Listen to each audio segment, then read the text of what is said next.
Now, in this video lesson, we're going to cover the 5-step revenue recognition model, how to recognize the revenue as per the requirements of IFRS 15. So the first step is identify the contract with the customer. So what goes into the contract? The terms and conditions.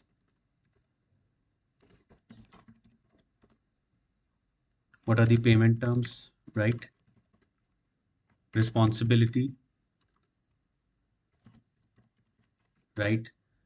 For both the parties.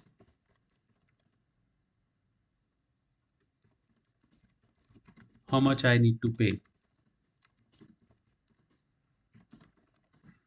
when I had to pay, right? So all this needs to be clear. So these are the terms and conditions precisely. The one who is buying, the one who is selling. If those terms and conditions are not clear, then it won't be a contract under IFRS 15. Now, will the contract needs to be a written contract? So let's say, for example, if I go into Shopper Stop today, and let's say if I pick up some goods from there, it is implied that I need to make the payment at the till, right? So it is not mandatory that the contract needs to be written. It can be verbal, right? Implied or written.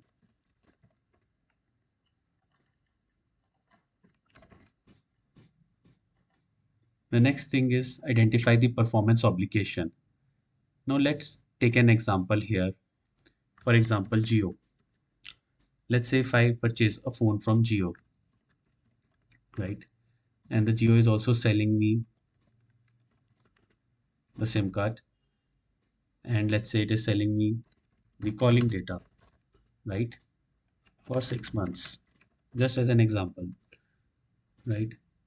Now the seller Jio needs to identify what all things they need to give it to you. They are giving phone, SIM, and the calling data. And why do we need to do this exercise? Because it needs to be identified the timing of each of these obligations. For example, let's say when the Jio is giving phone to you, it means they are giving this phone to you on the date of purchase. But what about the calling data? Is it given to on the date of purchase itself? The answer is no, right? So this particular obligation will get satisfied over a period of 6 months. So what Geo needs to do for the customer, whether I'm giving it on day one, or let's say if I'm giving it over a period of time, that needs to be very clearly identified. Let's take another example.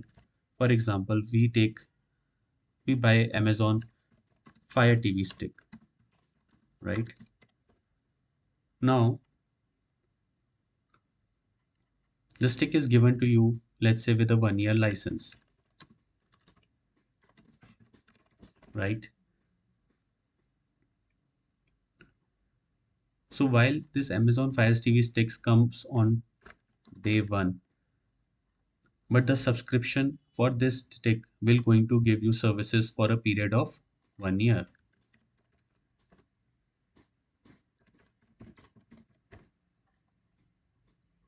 Now for Amazon, there are two obligations. One is the stick that it is giving to you on day one. One is the license for 1 year subscription that it is giving to you for a period of 1 year. Now Amazon needs to identify how much of the revenue will belong to this Fire TV stick and how much of the revenue will belong to the annual subscription plan. So that's precisely the identification of the performance obligation. The third step in the revenue recognition model is about the determining the transaction price. It means what is the price of the transaction. Let's say if I'm giving 2 years credit to someone. So will I make the payment after 2 years? Yes. So do I need to consider the time value of the money? If I'm making the payments in 2 years, I need to consider the time value of money. So do you think the amount that I will be giving, or that's, let's say, the amount that I will be getting after 2 years, will that have the same value that is today? The answer is no. So we need to identify the present value of the transaction price. Apart from that, there can be variable consideration.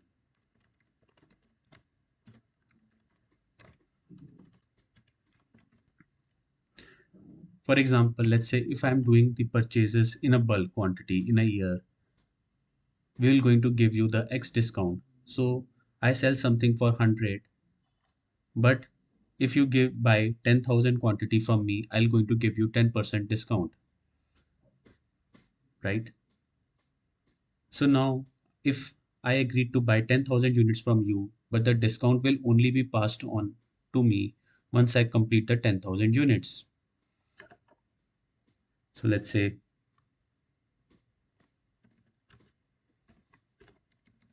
100 is my selling price, right? And there is a discount, which is 10%. The quantity would be 10,000, right? Now, on day one, I don't know if this buyer will going to purchase 10,000 units from me or not. For that, what should be the transaction value? The fourth is allocating the transaction price to each performance obligation. Now, going with the same example, right? With the Jio phone, we have a phone, we have a SIM, we got a 6 months data given to us. Let's say if I take the same example here, right? Now, all this, let's say, is given to us at a price of 5,000 for an example. Now, needs to be identified how much of this 5,000 belongs to each of this, the phone, the SIM, and the calling data. Because if something is given to you today that can be recognized as a revenue, right? Today, if something has to be completed over a period of time, which is 6 months, that should be allocated over 6 months. So this is very important for the business. Otherwise, they will not be able to recognize the right revenue for the performance obligation satisfied. And finally, the fifth step is recognize the revenue as and when the performance obligation are satisfied. So as and when you keep on satisfying the performance obligation, let's say the Jio phone is getting satisfied or delivered on day one. So recognize the revenue from the phone, right? 6 months data, you will recognize the revenue on day one? No, because we have not yet provided that service to the customer. So as and when you keep on satisfying the obligation, you keep on recording the revenue. Now we'll cover these steps in a lot more detail. We'll start with the first step, which is identifying the contract. It is very important for the agreement to have a customer. Only when I have a customer, I can recognize the revenue because the customer is going to get the goods or the services from me, right? So the contract has to be with the customer and it has to meet certain criteria, right? Now, for example, let's say if someone is not my customer, will the standard apply? The answer is no. Let me give an example here. Let's say there is a perfume company, right? There is a perfume company, and let's say it identifies a stall in Shopper Stop, right? Now they will try to sell these perfumes to the customer who comes for the purchase.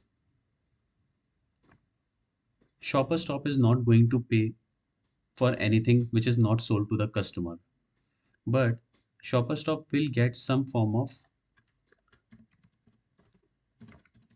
commission. This is called a consignment sale. So the Shopper Stop is not a customer here for the perfume company. Is Shopper Stop ready to buy the goods and sell them to the customer? Or Shopper Stop is just trying to arrange a space where perfume company can come up and display their products to the ultimate customer. So I am just transferring goods from my space to Shopper Stop. It is not considered to be a revenue arrangement unless those goods are sold to the ultimate consumer. Let's say if one of the party not approved, it means that there is no mutually agreed contract, right? Or let's say if one party needs to transfer the good, other party needs to transfer the money, right? So the party can identify the terms of the payments, when they need to pay, how much they need to pay. Let's say if I'm getting or giving 30 days or 60 days credit, all these are clearly mentioned when we get into a written contract. Does the contract have a commercial substance?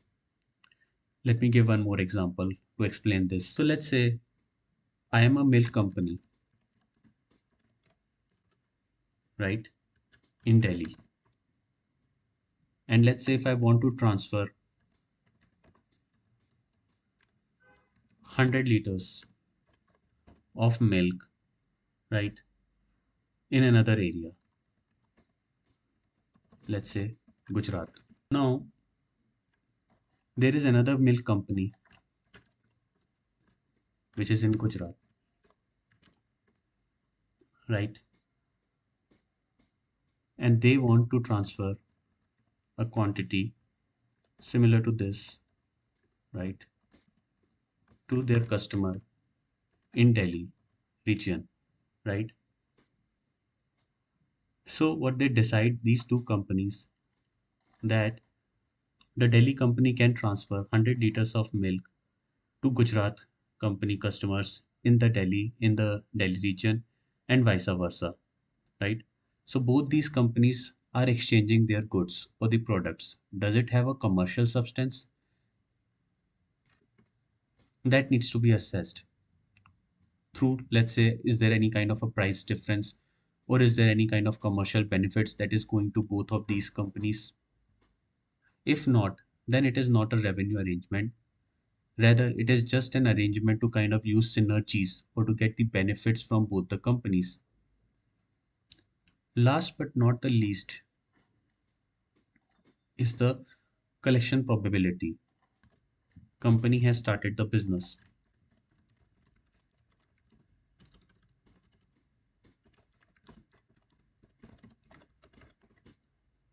right? And it started distributing samples. When the samples are given in the market, all the goods or services are going. But is there any kind of collection here? No. So should they recognize the revenue or the contract with the customer? The answer is no. Right now, the customer is only accepting the goods.